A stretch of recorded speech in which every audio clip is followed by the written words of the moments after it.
Hey everybody, I'm Graham. I've always had the dream of becoming a professional singer. The wheels on the bus go round and round all through the town. I'm kind of afraid to perform in front of other people, but lately I've been starting to gain confidence. Confidence is learning to see yourself the way God sees you. I think it might help if I didn't have to perform all alone. Like maybe if I was in a band with a guitar player and someone on the drums and maybe a keyboardist. I think a band is the way to go for me. I wonder how we would all sound together. 2, 3, 4! The wipers on the bus go swish, swish, swish all through the... Well, despite how that sounded, I actually did feel more confident. So I guess what they say is true. There is strength in numbers. Or there's confidence in numbers. With the band, you never feel like you're alone. In today's story, we'll hear about 3 guys who were in a really hot situation, but they didn't have to face it alone. I wonder if my band needs a brass section. No, probably not. See you soon.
The Bible. It's 66 books of history, Stories, letters, and poetry that fit together to form God's one big story. The epic adventure of how He created us and loves us so much that He made a way to rescue us. As we travel through the Bible, from Genesis to Revelation, we discover people who met God and found their lives changed forever. Now, for an amazing story. Inspired by the book of Daniel. Chapter 3. King Nebuchadnezzar of Babylon liked to go big. Build me a statue. Of course, Your Majesty. Granite, marble, copper. I'm thinking gold. Gold! Pure gold. Wow! Okay, 6 feet tall, 7, Taller. 20, Taller. 77, Taller. 90! Ding, ding, ding. We have a winner. We'll need a supersized furnace to smelt that much gold. Then supersize it. Commence the smelting. So the king's craftsmen melted down tons of gold and shaped it into an enormous statue 9 feet wide and taller than 2.5 telephone poles. They set it just outside the city in the broad plain of Dura. Such a finely smelted specimen. We must invite everyone to admire my statue. So the king instructed messengers to summon all of his officials. 3 of them were Jewish men who had come to Babylon as captives: Shadrach, Meshach, and Abednego.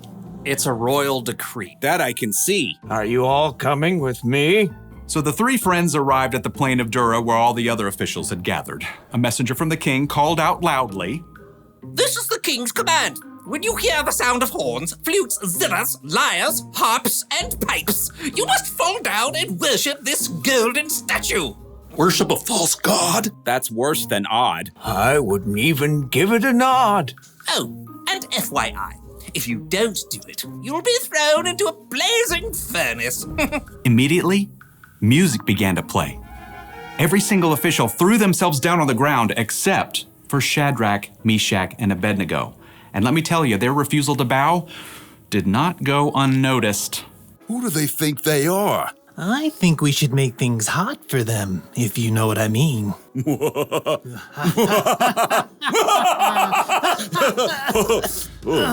Several officials dusted themselves off and went straight to the king. King Nebuchadnezzar, may you live forever. Thanks. Will do. You told everyone to bow down. As soon as they hear the sounds of the horns, flutes, zithers, lyres, harps, and pipes. But these Jews you appointed don't serve your gods. They refuse to worship your gold statue. Even when they hear the sounds of horns, flutes, zithers, lyres, harps, and pipes? Even when they hear the sounds of horns, flutes, zithers, lyres, harps, and pipes. Oh, now I am very angry in a very big way. The king sent for the 3 friends. Is what I hear about you true? Don't you serve my gods and worship the gold statue I set up?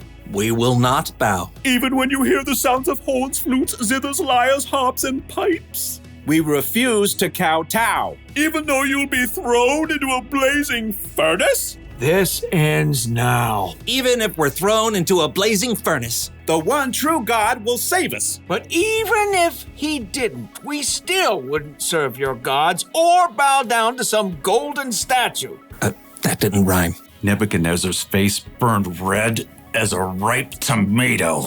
Make the fire 7 times hotter. Tie them up. Throw them in. The king's strongest soldiers grabbed Shadrach, Meshach, and Abednego. They knotted heavy ropes around the 3 friends and then shoved them into the roaring flames. The king peered into the blue, hot heart of the flames and then leapt back in surprise. Didn't we throw 3 men into the fire? And they all deserved it. Look, I see 4 men walking around untied. The fire hasn't harmed them. The 4th man looks like a son of the gods. Sure enough, a 4th figure stood there with the 3 friends. An angel? Or perhaps Jesus himself? Dumbfounded, the king rushed to the door of the furnace. Shadrach, Meshach, Abednego, you who serve the Most High God, come out! The three friends walked out of the scorching flames, completely unharmed. The royal officials crowded around to see. Their hair isn't singed. Their robes haven't burned. They don't even smell like smoke! King Nebuchadnezzar was so impressed that, as usual, he went big. May the God of Shadrach, Meshach, and Abednego be praised. He has sent his angel and saved his servants who trusted in him. No other God can save people this way. So, I'm giving an order about the God of Shadrach, Meshach, and Abednego. No one may say anything against him. Well, what happens if somebody does? Well, they'll be snipped in tiny pieces and their homes turned into piles of trash. Go God, go God, go, go, go God, go God, go God, go, go, go God. The king even honored Shadrach, Meshach, and Abednego and gave them higher positions in the kingdom.